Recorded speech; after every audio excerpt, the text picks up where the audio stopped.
Christmas, a time to spread holiday joy, but for the past couple of years I have not been feeling it at all. So one of the things I enjoy doing is revisiting Christmas specials to get me into the mood. You know, stuff from when I was younger, when I was happier. However, I did start getting into anime during my adolescence, but in regards to holiday specials, that's a different story. Nowadays, it seems like everyone suggests the same thing.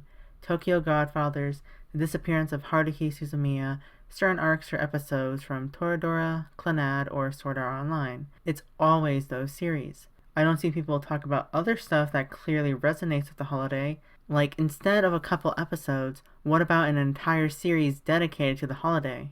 Oh, so there is one. We Without Wings. Sounds depressing. Regardless, I don't see many people talk about this Christmas classic. It is set during Christmas, it explores themes common around the holiday, and it shares many other aspects with these Yuletide specials I'm so fond of. I wonder why people don't treat it as such. Well, let's find out. As a preface, this video essay was originally a section I thought of doing for a larger 10 years later retrospective. However, I felt it didn't jive with the overall project, but did make sense to be a separate video.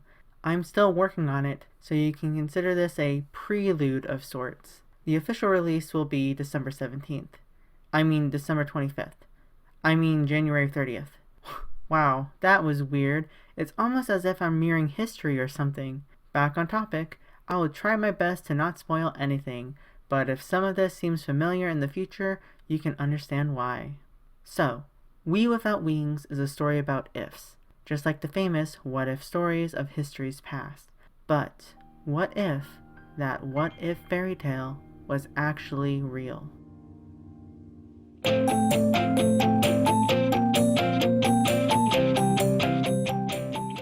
We Without Wings is complicated for many reasons, both on the production side and story-wise.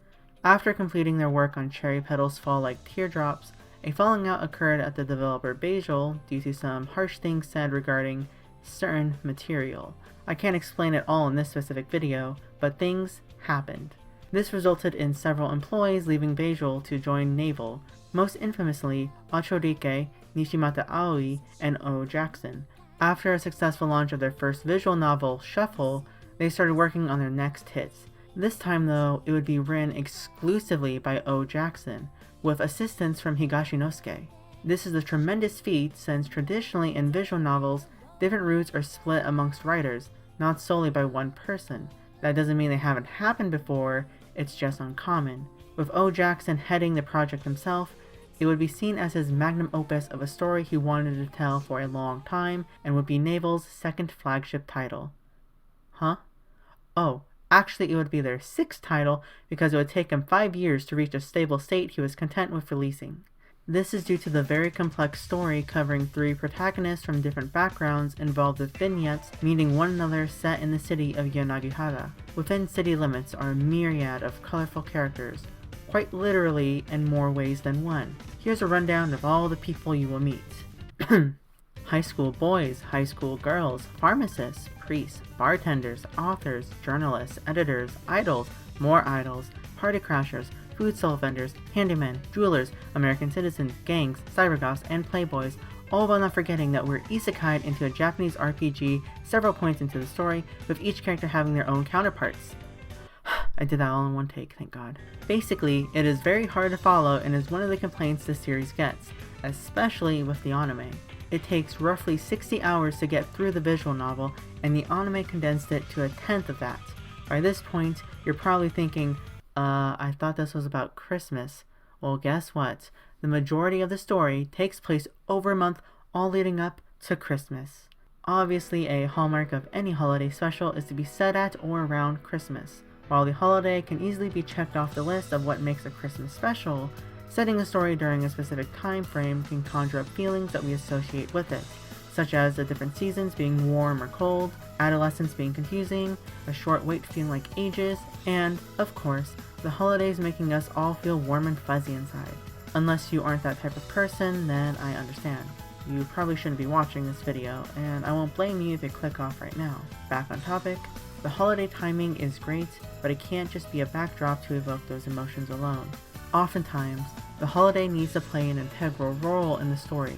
We see this several times, such as with the bar Alexander wanting to get more customers for the holidays to compete with other businesses, or a magazine needing to write a review for specific books to possibly increase sales. As we all know so well, the best friend of Christmas is capitalism. What better way to celebrate capitalism than to take your lover out on a date? In Japan, Christmas Eve is perceived as a date night similar to Valentine's Day and White Day. Several characters try to hook up with one another before then, but one event serves as a crucial point in the series for reasons, but love does play a role in what Christmas is all about. While the holiday is named after a religious figure and celebrates his birth, there have been many winter holidays that merge with this event from cultures all around the world, which helps create the meaning of Christmas. Each person will have their own interpretation, but in many places, it is about loving one another, coming together, sharing gifts, and spreading peace on earth. It's what makes us feel all warm and fuzzy inside. Hey, I said it again. So, of course, We Without Wings is about that stuff too. A prime example of this is when two gangs get together to drink soda and eat pizza after events that occurred in the story. And those events aren't anything special, it's just that people got shot and whatnot. They can come together during stressful times and hang out with one another. Look, they even have the old-time Japanese tradition of eating a bucket of KFC rebranded NFC. Thank God it's one letter away from NFT. They aren't the only citizens in the city of Yanagihara to do this, as many people gather together to help out one another, especially during these troubling times.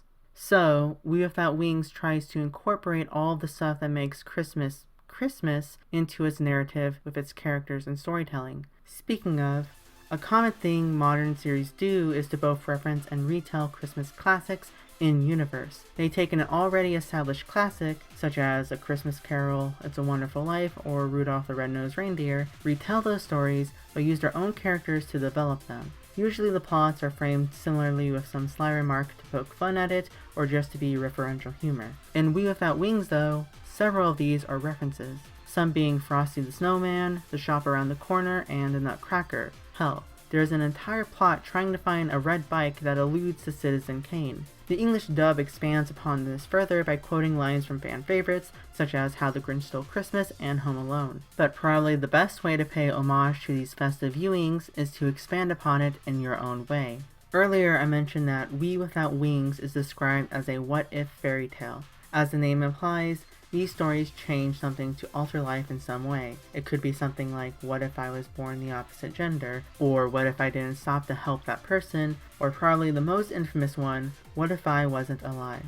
What if stories are common around Christmas as they show that you are blessed with people around you and that life is a gift itself. Of course, if you've seen this movie, you know what I'm referring to. One of the most famous what if stories, It's a Wonderful Life. We Without Wings doesn't just reference it, but appears to be a reimagining of the story.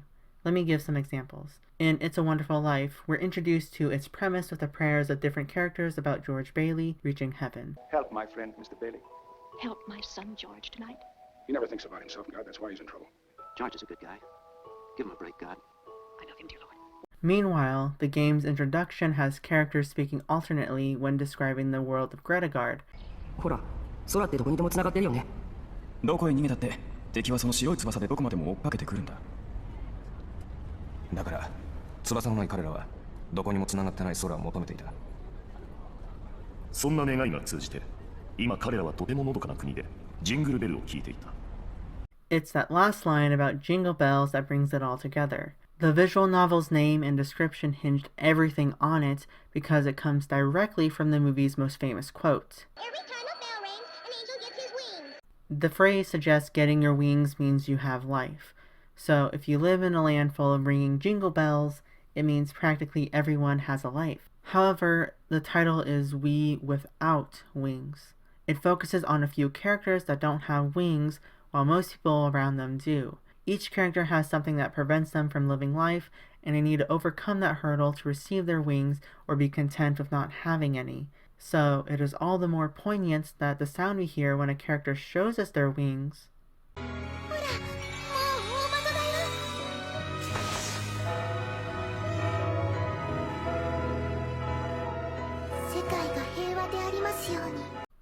is those gosh darn bells. O. Jackson seemed to enjoy It's a Wonderful Life so much he created his own story from the concept, which isn't unheard of since It's a Wonderful Life was actually inspired by Charles Dickens' A Christmas Carol. The final thing I want to touch upon is that line said at the end of the clip, "May peace prevail on earth." This is the catchphrase of the main characters that is repeated throughout the series. It comes from a saying by Masahisa Goi, which is used on peace poles placed all around the world. Obviously, its goal is to spread world peace, but in the context of the story, it serves as a reminder for us to forgive those who we may have hurt. Whether it be internal or external injuries, we have to forgive others as well as ourselves. That way, we can help each other with or without wings, the ultimate message of the series. Earlier, when describing the plot, I mentioned many characters from different backgrounds that do not seem connected at first. However, as more people become aware or share their awareness of the events unfolding, the pieces line up neatly to display how important each character is to each other. When a character needs an issue solved, specific characters will lend a helping hand or even get into a competition with one another, but it displays how selfless they are in this world. Even though some tough times occur, they can come together at the end and spread peace in their own way. This theme of peace and unity resonates well with the series' inspiration, as that is how the film ends with everyone banding together to help their protagonists. Until the very end, you don't know the impact you have on others or the impact they have on you, so it is fitting that those with and without wings can come together in the land of Jingle Bells to help each other live in the end. And that's We Without Wings. I still don't understand why people don't treat it as a Christmas classic. With the holiday cheer, themes, and references, everything about it is Christmas. Forgiving and caring about one another, enjoying their company, and spreading peace on earth. It clearly represents the holiday. Well, after this video, I hope it piqued your interest to check it out and maybe agree with me. I had to leave out a lot of stuff, but hopefully it made sense. With that, I wish you all a happy holiday season with whatever you celebrate. This long pause was intentional, by the way. If you chose to stay to see it conclude to the end, or if you're like me who lets people speak uninterrupted, thank you. Sadly, there is one problem left to address.